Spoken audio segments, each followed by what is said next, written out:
Good morning, everybody. Welcome to Rise and Grind with 72 the Architect, aka Jason B. And today we're going to talk about keeping up with the Joneses. That's right. What is keeping up with the Joneses, and how do we compare, use it in our lives versus a false sense of identity? So stay tuned here in just a minute as we get started.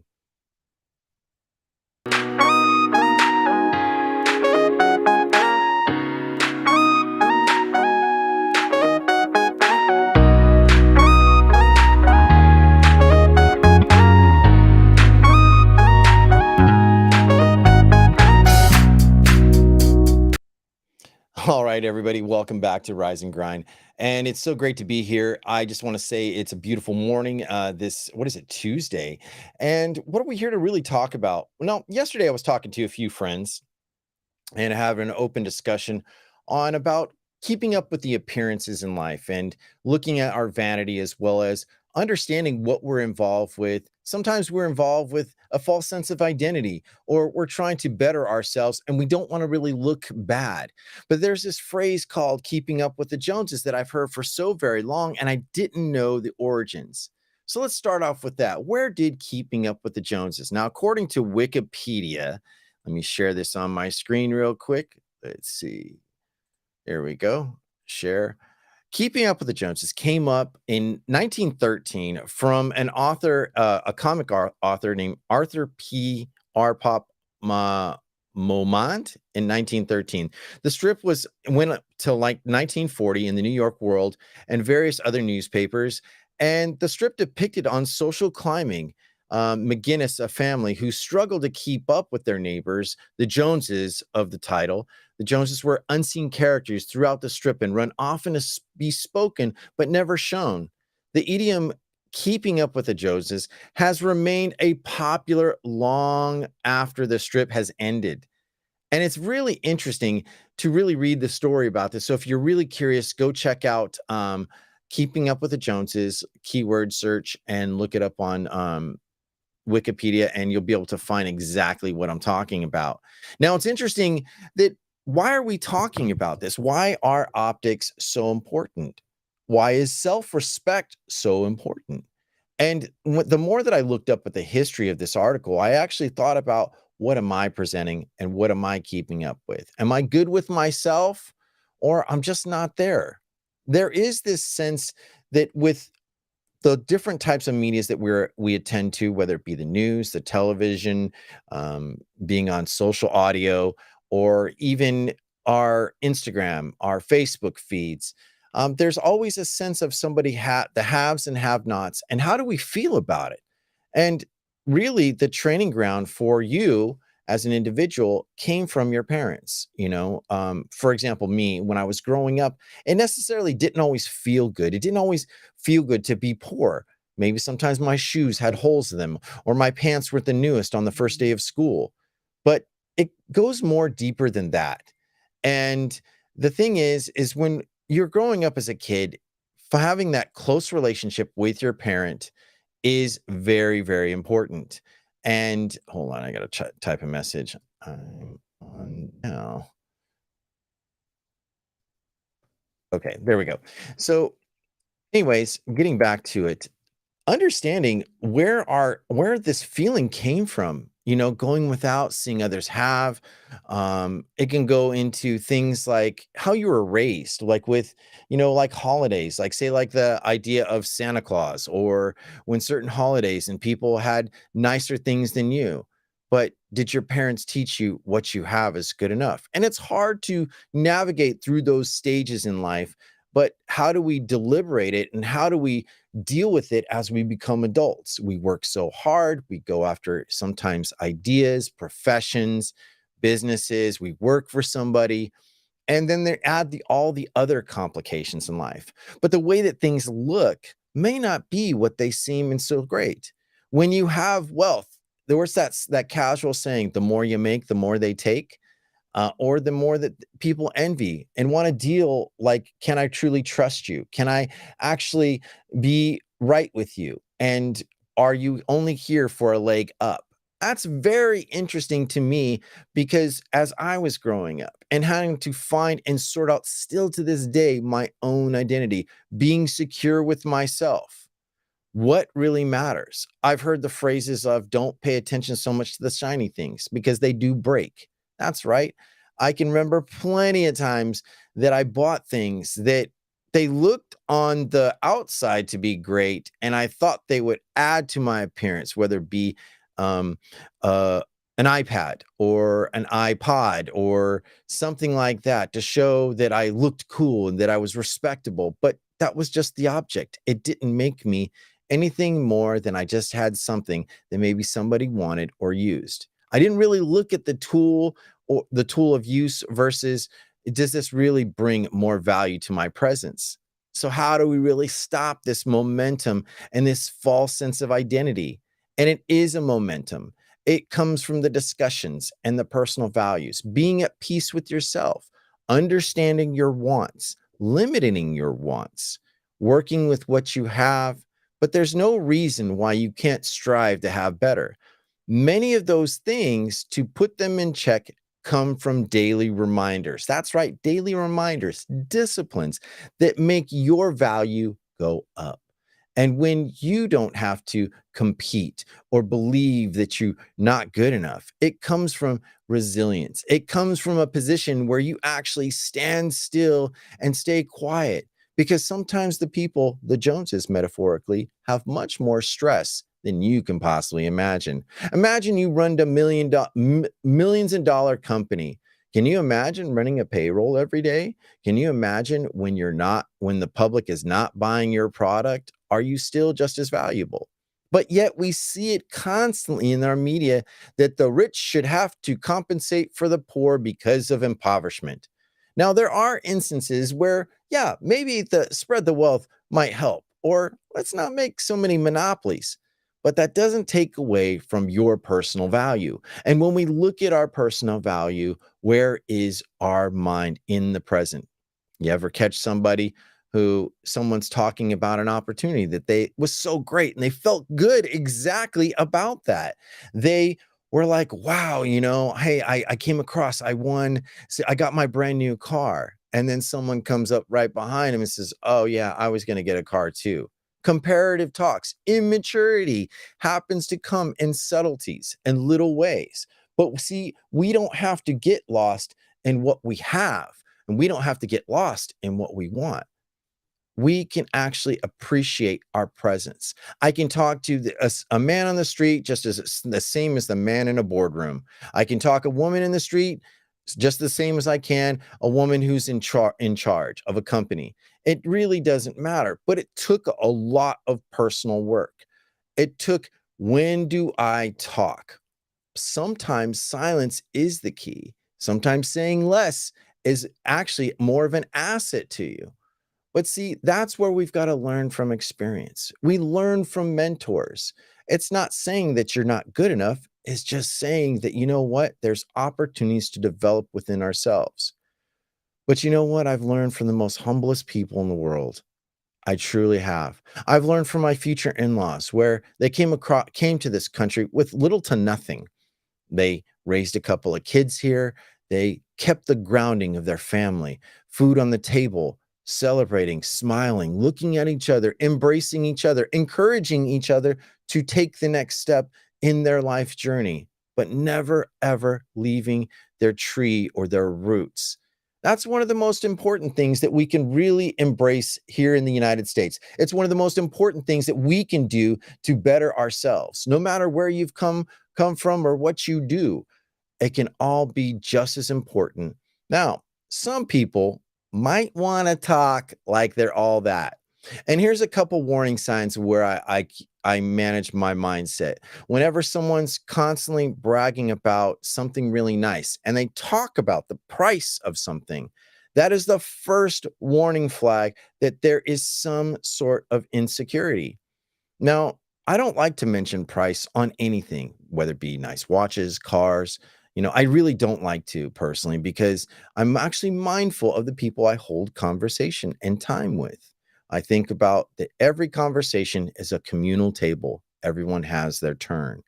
But when we look at what our turns involve, That's where we see we can practice our resilience, our resonance. That's where we can actually say, you know what? I mean something. How many times a day do you, or a week, do you look in the mirror and saying, I'm good, I'm happy, I'm strong, I'm secure, I'm safe? Seems very simple, right? Might seem a little crazy, but these are mantras. These are things that you can train in your presence. And not being able to talk, sometimes staying silent is very difficult for people. Some people cannot handle when the room is quiet, but then those are opportunities. Like sometimes a conversation needs to end, the engagement needs to go elsewhere. Your time needs to be spent on other things, fortifying and making yourself proud. Telling yourself that you're proud is not a bad thing, but bragging about it is. Saying that things don't affect you, I don't take it personal, is usually, you don't have to say it. You can exemplify it a lot. So, me just to take a brief break in my talk, real quick, I just want to welcome all my guests here live on stage on the Breakout Social Audio app. I'm also live speaking on YouTube. So, welcome to my guests. I have Jenny from the block. Welcome back. Barbara Ray, Beth Hessian, Caroline Boyd, Sarah, and Stephanie Lopez. Thank you so much for visiting my room. I definitely appreciate it. And what are your guys' comments about what I've been talking? What are your thoughts about keeping up with the Joneses? Do you keep things rational, or do you have to set daily reminders? Anything? What are your guys' thoughts? Anyone can answer.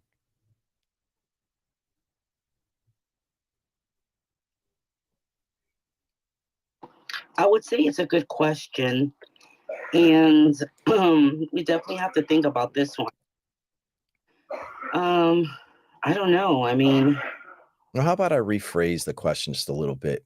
How do you feel when you feel like someone is bragging too much about what they have? Does it ever make you feel bad, or does it ever make you feel angry? Let's just narrow the feeling and the idea down a little bit. How would that help? okay, if someone is bragging about anything that they're doing, I would, me personally, in my mind, I would say she's a stuck up bitch. Okay. Brag. I mean, I don't think anybody should brag. I Mhm. mean, if you're on social media and you show your work, there's no reason why to brag because people can see Mhm. what you do. Now what A lot of people, Go what? ahead. Oh, I was just gonna say, what happens when they're just something they're excited about, and they're really happy they Well, came yeah, across this it all opportunity? depends.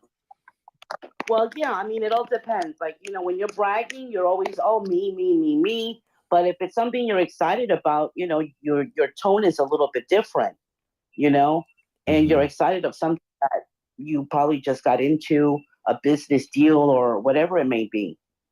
But when someone is bragging, it's like they're constantly just talking about themselves Mm. and, you know, just about themselves, period. And then it's like more talk and no action.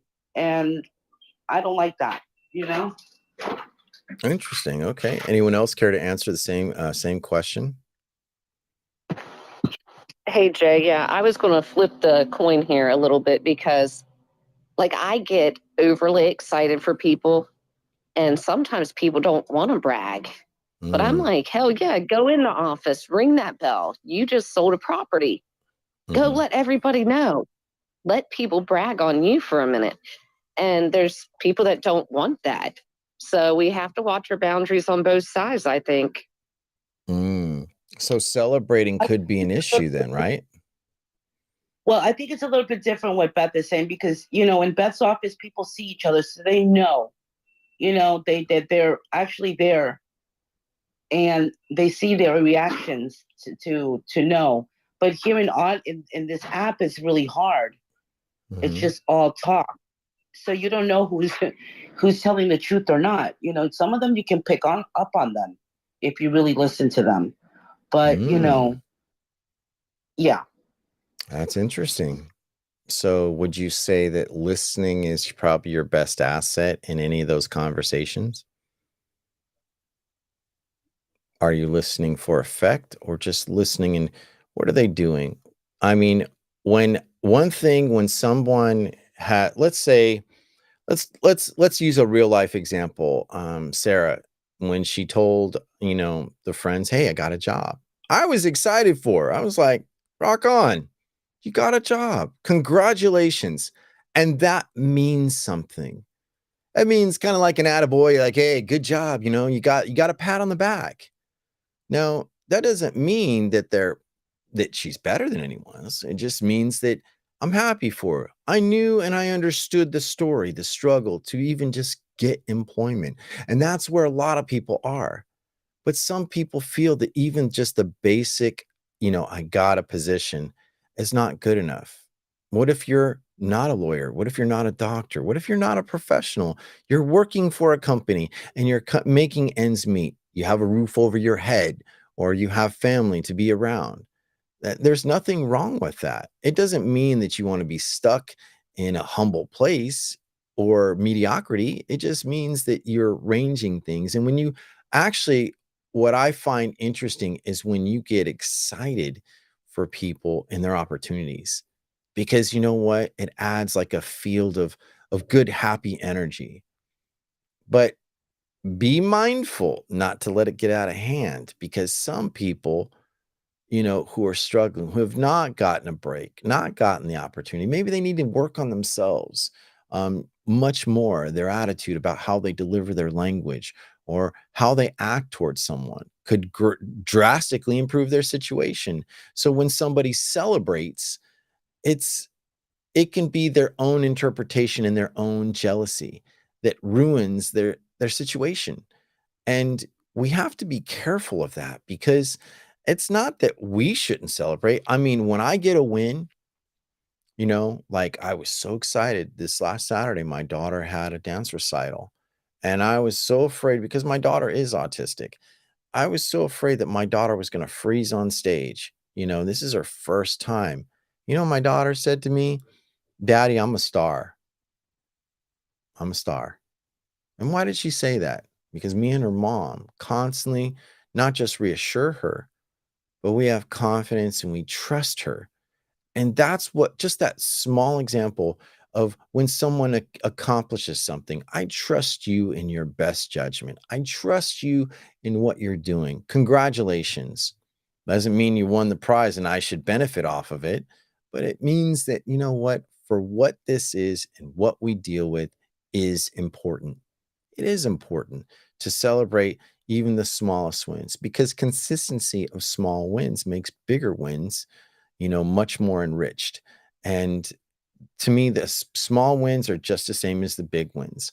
And that doesn't mean that I'm perfect, as we like to refer that word perfect comes out so often. Sometimes we talk ourselves out of feeling completely good or satisfied. So anyhow, anyone else care to answer the question? So the question is, let's look at another way. Um, how do have you ever caught yourself trying to keep up with the Joneses metaphorically? Have you ever, you know, wanted to keep up with your neighbors? You didn't want to look. Have you ever felt or done something that, you know what, now that you look back, uh, that wasn't such a great idea? Anyone's thoughts? I think it's human nature. At some point in our life, we are going to keep up with the Joneses. It's just what we're made of. And Hmm. then it comes to the point what you said, is it worth it? Are we secure in ourselves as individuals? And the point of bragging, too, it depends on the circumstance and the person because we want to celebrate people's wins and the people that need to prove something because they don't have it. That's another thing. It's like, why are they trying so hard to prove something? Mm, right. A good example of that is when my 15-year-old asked me, "Dad, can I get a pair of Air Force Ones? Or can I get a pair of Jordans?" And I was like, "Wait, you haven't been keeping up with your housework. You haven't been keeping up with things. And you're asking me to spend $150 on you, which I don't have a problem with. But what is it about those shoes?" And she's all, "Well, all the other kids wear them." And I'm like, now it's usually my first instinct, like, well, if every other kid is wearing you know big giant holes in their booty crack of their jeans, are you gonna wear it too? Are you gonna be showing your butt to everyone else? I want to say that, but I understood, because no matter what I've earned in my life, I came from an instance where it was like, you know what? I'm good enough to get that stuff too. I can be respectable. It's your range of perspective, and each one of us faces it, honestly. So, you know, when we look at what we have and what we're developing, is it your absolute best?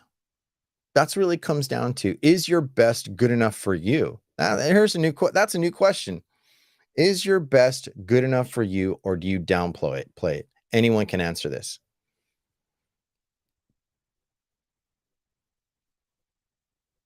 What was the question? Is your best good enough for you? I'll take that one, Jay, real quick. Sure. Yeah, my best is good enough for me. I don't want to be a billionaire. If that happened, if I won, say, some lotto, okay, fine, I got it. I can do good stuff with that money. But I'm perfectly content where I'm at.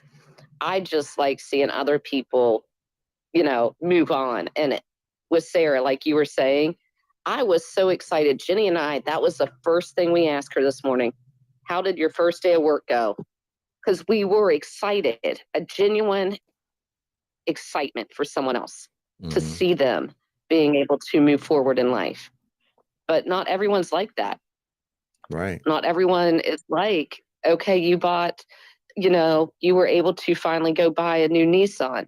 They're not going to say congratulations. They're going to say, well, you know what? I'm going to buy a Mercedes next week.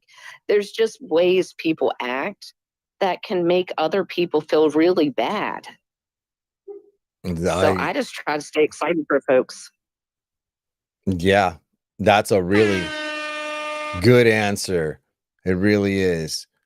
And that's a great example, because I think, especially coming from the Mexican community, one of the things that I always notice in our neighborhoods is the houses may look like crap. A lot of times it happens in the hood.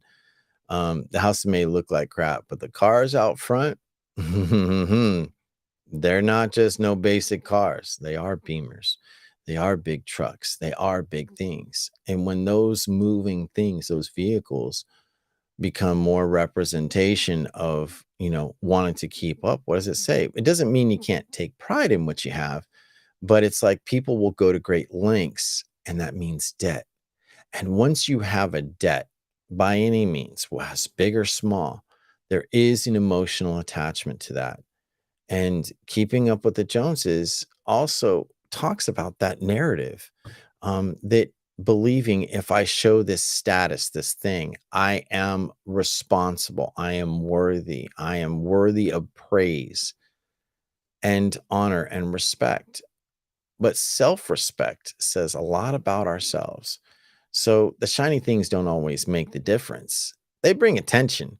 And once you bring attention, I think we can all agree, once we bring attention to the shiny thing that we have, right?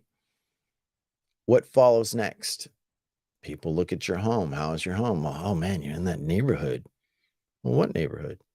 Well, that neighborhood, the one that, the guy got shot, and, and it's like, it's not that great. But yet you were proud of your vehicle. You're proud of that shiny thing. So, there are optical illusions in the long run. And the way that we can pull it back is like, there's nothing wrong with buying a nice car. There's nothing wrong with owning something nice. But what can be wrong is like, showing off, like you're not nothing unless you have this. I remember growing up in Manteca, California, that the guys that got the girls were the guys that had the big beefy muscle cars. We're talking Chevelles, we're talking Camaros, Mustangs, big exhaust, big engines, shiny, chrome plated, all this. And here I was driving a 1979 Datsun that sounded like a lawnmower going down the street going, but. And I used to get made fun of. or they had mini trucks. Remember back in the was it 80s and 90s, people loved to drive around mini trucks, and you'd be hearing the song, you know, like rap music going through, like hearing the big bass, and it's just like, okay, that's status. But the more that I looked at my little piece of lawnmower engine car, my Datsun, it got me to and from. And you know what I didn't have? I didn't have payments. I saved my money. And what happened a lot of times was my friends who had these things, had these nice things, they were always in debt. They were broke. Oh man, I can't hang out this weekend. I got to work. And they'd be hustling, sweating their butt off, either out in the fields, working in their dad's ranch, working at Burger King or McDonald's, sweating away. But yet they had that nice thing. And it was like, And I can remember this one guy named Terrell. He was like, he'd always be driving his Chevy mini truck, and he'd be hearing raw bass. I'm gonna rock right now, you know. I'm not internationally known, but I rock the microphone, you know. And you'd hear this same song, and he'd be blaring it. And it's back in that day, we could still cruise, right? And his truck, the paint job and the rims and all that stuff, it was nice, right? It was nice.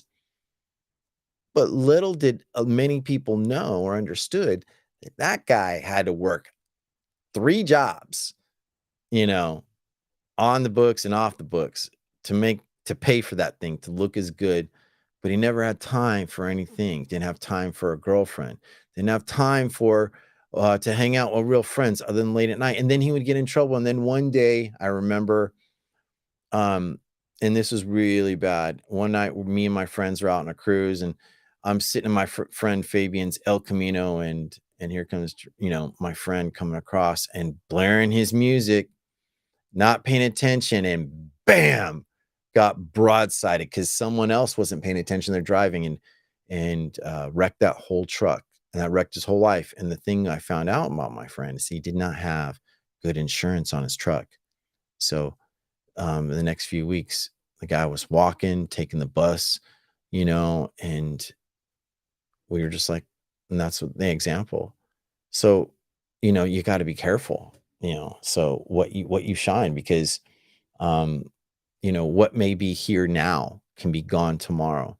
Your opportunities can evaporate just like that. And, you know, keeping a good, like, I would say good ground underneath your feet, not your head in the clouds always. There's nothing wrong with wanting to improve yourself. There's nothing wrong with wanting to do better for yourself, live in a better home, or whatever it is.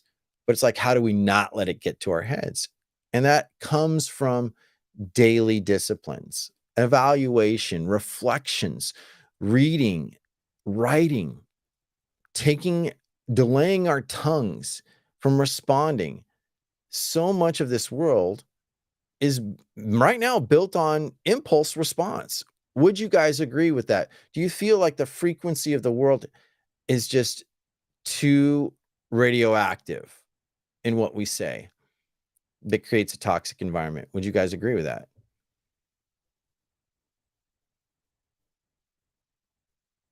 I see a bunch of thumbs up. All right. You know, and just to give a fair shot, Caroline, do you have any thoughts about what we've been talking about, just out of curiosity? Do you have any reflections or thoughts about the subject matter? Well, I love the topic of the room, and I would even love to continue this conversation after the hour that you usually dedicate to the shows. But, you know, as far as keeping up with the Joneses, you know, that is that fosters, I guess, competition. And, you know, for me, you know, I feel sorry for people who feel like they have to keep up with those who, in their minds, they see have things that are better than what they have, or if they have a job or a house or money, anything that is more than what somebody else has. I feel sorry for them if they brag about what they do have, which to many people, it's probably something minuscule to them. Mhm. But for them to always talk about what they do have, be it any of the things that I just mentioned, anybody can have anything that they want. Everything costs money. And to get money, you have to go out and work, right? Mhm. So, you know, I just I feel sorry, for the people who do have to brag. But for me, as far as things, material things go, I don't just compare myself to other people. I think it's interesting what Stephanie had mentioned about, it's human nature to want to have things that everybody else does, and I agree with that. And so if you want it, you can have it too. But some people are just always trying to one up others, and I really feel sorry for them because if what they brag about, they must not have anything else in their life to be proud of other than identifying themselves with either the money, the job, or the things. So yeah, I really enjoyed this conversation. Well, thank you so much. And Barbara Ray, do you have any thoughts or reflections about the conversation yet so far? What does it make you think of, if you care to answer?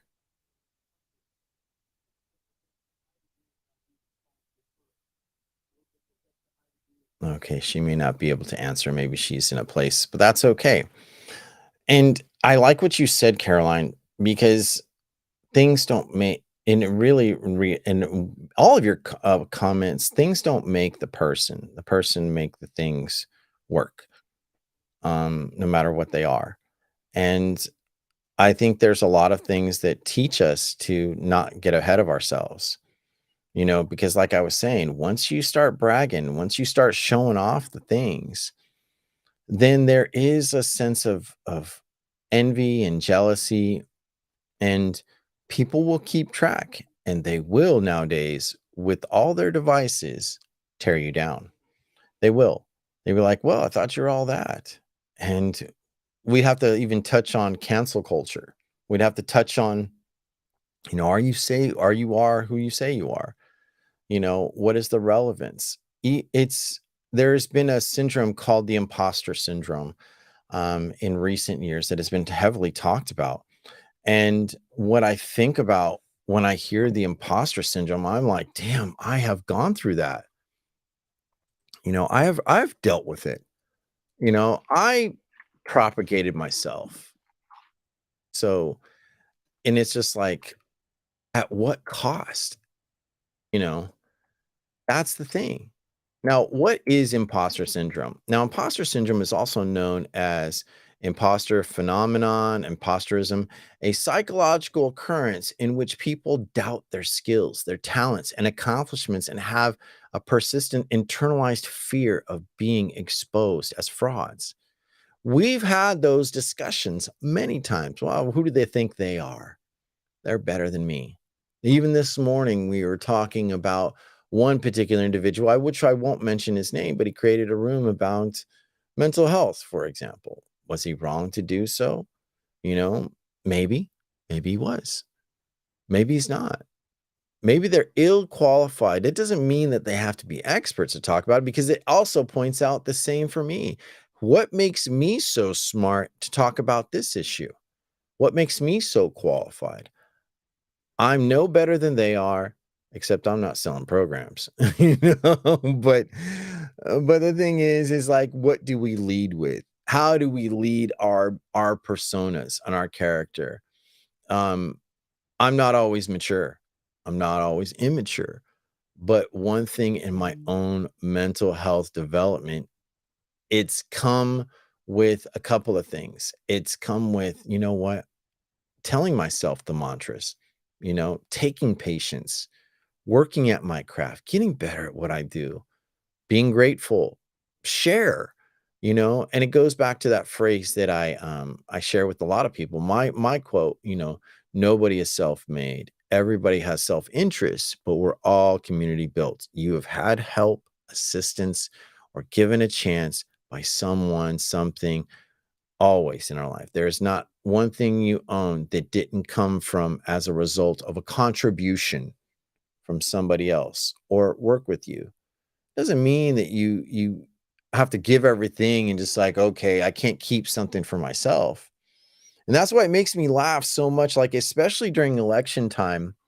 And we'll see this in the coming year, especially being the presidential election. We will say, rob the rich and feed the poor on one political spectrum. And then on another, you'll hear, well, the poor are just not working because we're giving them enough to just do nothing.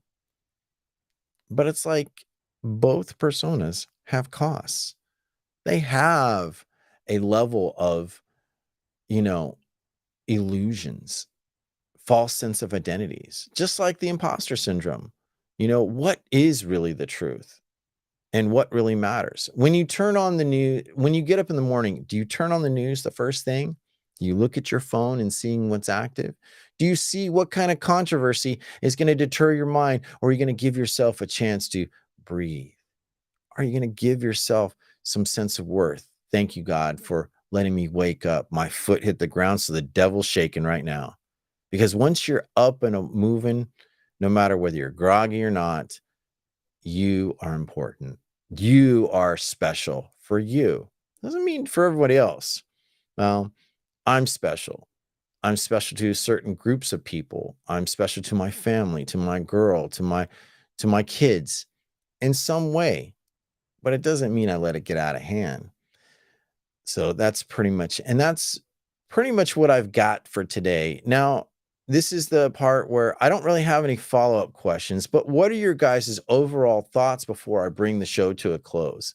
Any reflections that you'd like to bring up and address? Because we did kind of talk about it, some of us, yesterday. You're like, hey, and Jenny said it to Michelle, you should create an episode on this. I said, okay, well, now I'm going to put the spotlight on you. What are your thoughts? What would you really Hey, like Jake. to go ahead? I just wanted to tell you, I don't know if you're looking at the screen, but Ori's here in the audience. He may want to contribute Oh, to yeah, the sorry. conversation. Absolutely. Yeah, Ori was here When you have- earlier. There we go. When you have people on the stage, if you're just looking at the screen, you don't actually see below for the audience. So I didn't know if you saw it. Hi, No, Ori. I didn't see it. I'm on YouTube, so I'm looking at my camera. That's the one thing. I'm recording here live on Breakout and YouTube. So one of the things is, as I'm looking at my camera, this is also a break just in the subject matter, but it's like you got to look at the camera because you can't look at the screen. If you look at the screen, they're like, are you ignoring me? Is something wrong with you or whatever? But it is YouTube training, be engaged with your screen. So thank you for letting me know. I appreciate that. Ori, welcome to the stage. How you doing, my friend? Good to see you.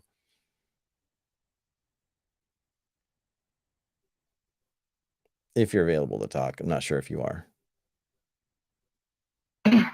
Maybe he's not at his phone or speaker. That's quite all right. Ori always makes it, present somewhere somehow. So, like I said, so what did you guys get out of today? Is it bringing a little bit of mindfulness and what you do and what you have about anything? Hey, Jay. Yeah, this is such a great topic because I'm very just cautious all the time, right? Mhm. I hear people say, well, all that person's doing is bragging. Well, I look back at their future, at their past. Sorry, I'm taking sheets off my bed. But, and I'm like, you know what? That person is doing it because they came from nothing. They fought for what they have. That's why they're excited about a brand new Cadillac they finally were able to afford. Mhm. Or they're excited for that first house that they were able to buy, even though they know they're going to have to go through Taco Bell for the next year, if they're going to eat out. But I'm very mindful of that because people, there's a lot of people that they have worked very hard and they get excited. But then, like I was saying earlier, you also get the ones that they don't want you to celebrate them. They don't want you to do that stuff. But I know on the other app that we're on, people get very frustrated with a couple people that are always talking about VIP this or I got into this. And I had to step back and figure out why are they doing that? And it totally is the fact that they're proud of themselves. So I just roll with it. And that's how I respond. I just roll with it. Congratulations. I'm so excited for you. And I just let them talk. You ever notice how they kind of get a little deflated when you give them a short like praise, like a short, oh, that's good for you, congratulations. And you ever notice like sometimes their body language or something in their voice, they just get a little agitated, like, what, you're not telling me more? No, just congratulations. And you see people kind of spin in their head a little bit. I've seen this, and I've caught this.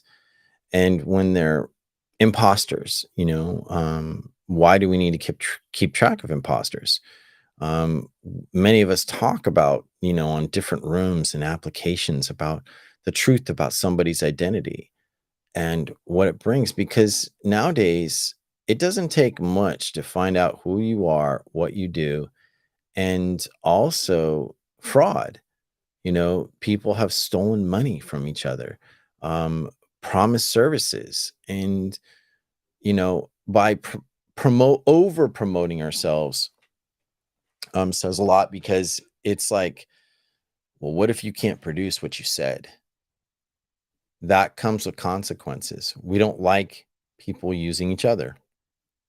And I'm going to admit, I've used people. I have. I've used people all the time. Like, look, I'm giving them a contribution, they're getting a contribution, and that's it. Now, the way that word sounds, you're using people, that kind of probably sets a few hairs on the back of your back raising up, like, what? But I'm using in collaboration. I'm not using to like, oh, haha, I'm better than you. I'm just using my familiarity, my communal, skills. I'll share with you, share with me, but how far does it go? And some people feel betrayed when you're not giving any more than what you actually have. Or, I just don't believe you, because you're bragging, it says a lot.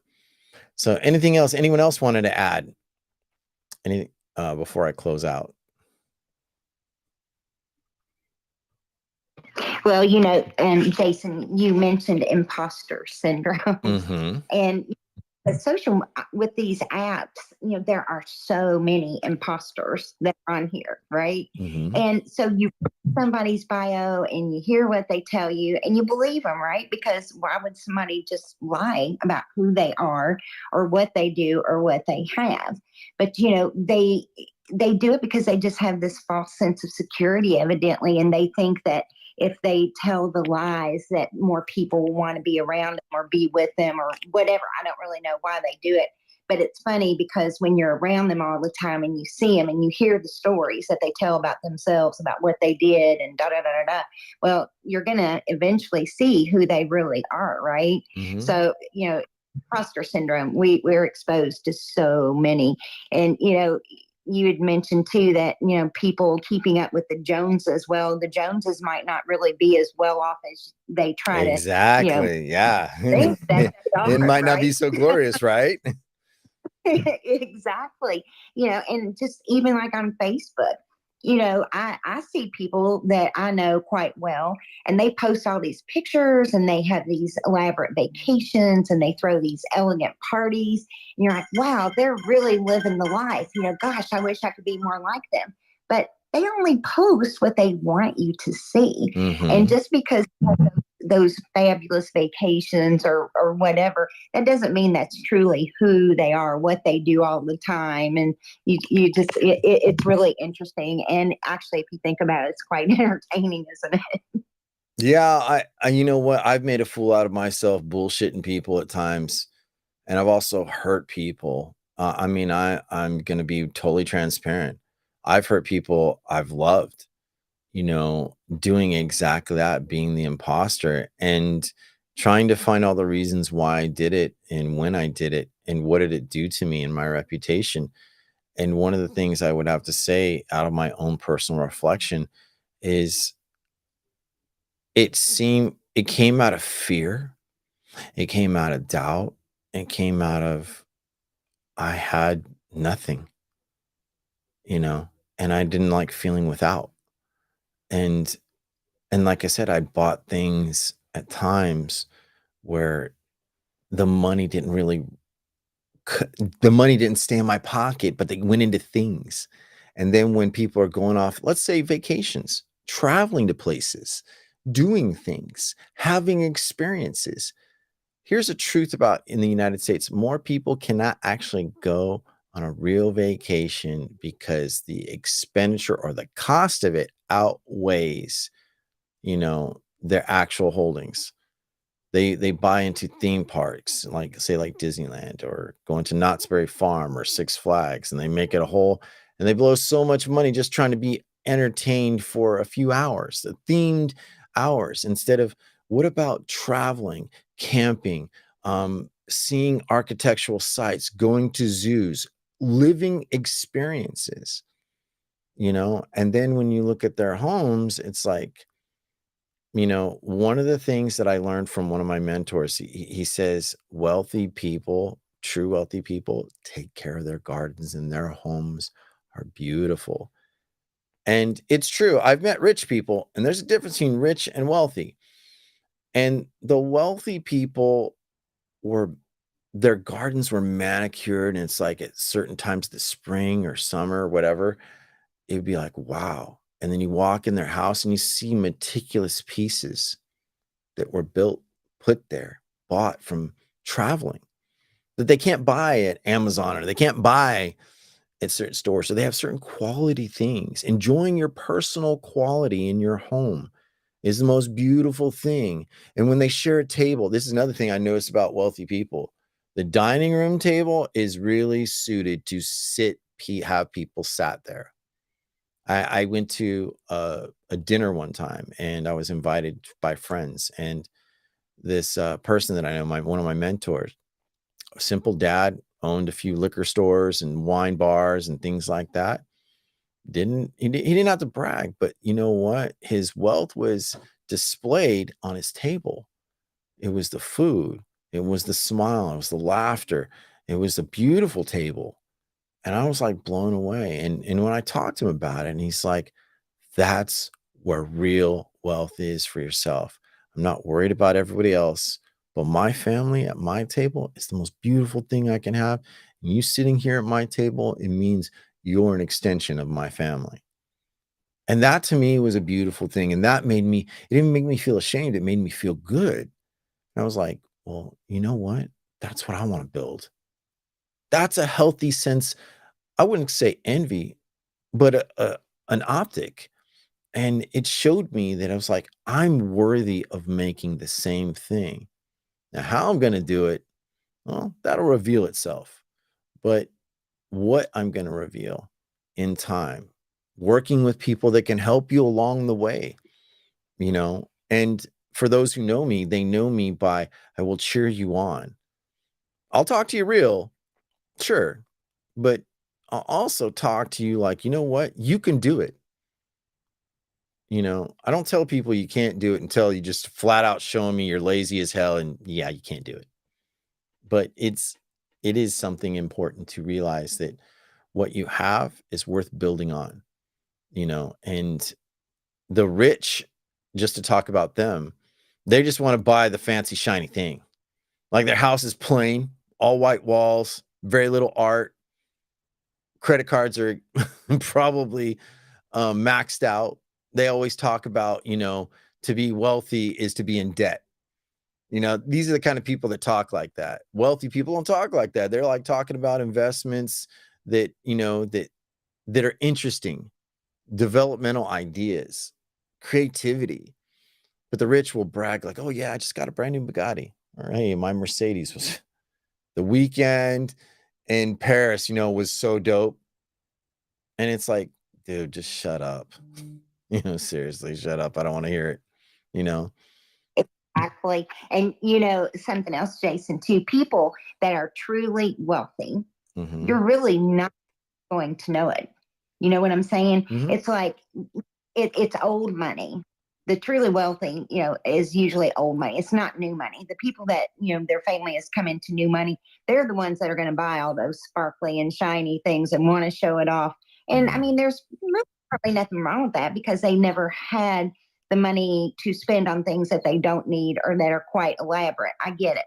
But, truly, the people that really have the money, like you said, they're spending it on their home, they're gardening, they're doing home improvements. They I guess what I'm trying to say is they don't brag, getting back to it. They don't brag about it. They have the money. They enjoy it. They help other people.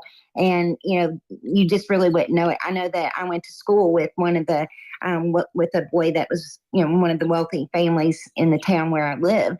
Well, you didn't know he had any money. If you didn't know who his parents were, he wore clothes. I think he was actually, now that I'm older, looking back, I think he was probably rebelling against his parents because he would wear jeans, just regular jeans, tennis shoes, an army jacket, nothing, nice, not brand name clothes, but then when I found out who his parents were, I realized who he really was. And his family was like that. His family would invite us over every once in a while for parties. But I mean, their house was, it was, I'm not going to say mine was as nice as theirs because of course it wasn't, but, it wasn't elaborate, and they spend money on quality things, not just new shiny things that you're only going to have for a little bit and then end up tossing it away. But the people that, it's new to them, or if they're just trying to present themselves as someone they're not, they're the ones that you're going to see, like wearing clothes, flashing all the designer names and things like that. No, if I had a lot of money, I'm not going to go around just wearing clothes, advertising that I'm wearing something made by this company or that company. When you can get a good name product, product by another brand that's just, as good. But yeah, you usually don't know the people that truly have the money unless they are braggadocious. I believe 100% about, and the wealthy people I know, I actually have a dialogue with. They don't wear name brands on that. They don't have any tags showing what they have on the outside. It's interesting. Exactly. It blows me away. And then I look at I have to use this Mark Zuckerberg. The guy wears a t-shirt and jeans a lot of times in his meetings. You look at Elon Musk, he is not wearing always the excellent thread count suit. You look at Gary Vaynerchuk, same thing. Dude's wearing a hat, trucker hat, and t-shirt, and yet people pay him $50,000 probably an hour to talk to him about advice. You never know. But that also means there are things like when I put on a suit, I can make things on myself look really nice, simplicity, accents. I have a few nice watches. I have a few nice things. I don't wear a lot of jewelry, you know. So that's the thing is now I'm learning to not let my ego speak through my presentation of myself. I want to look you in the eye. If I greet you, here's a couple simple things. I will never ever be sitting down when someone comes in the room that I don't know or anyone I am familiar. I will not stay sitting down when they enter into my home or enter into where I'm at, sitting down to shake their hand. I will not do that. I'll get up. Good to see you. Hey, I will give them a firm handshake. I will look you in the eye.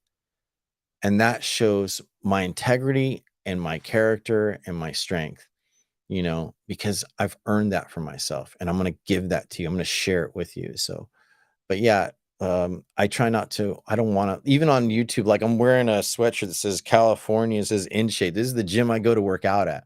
It is a brand, but it's not a big brand. But I'm not wearing Adidas on me. I'm not showing Nike on me. I'm not, when I have a belt, it's not a Gucci belt, I keep, as I'm building my own wealth mentally and fiscally, it's like keeping in proportion, move without being too noticed. So, yeah. Well, thank you guys so much for coming out. We'll see you all next time on Rise and Grind.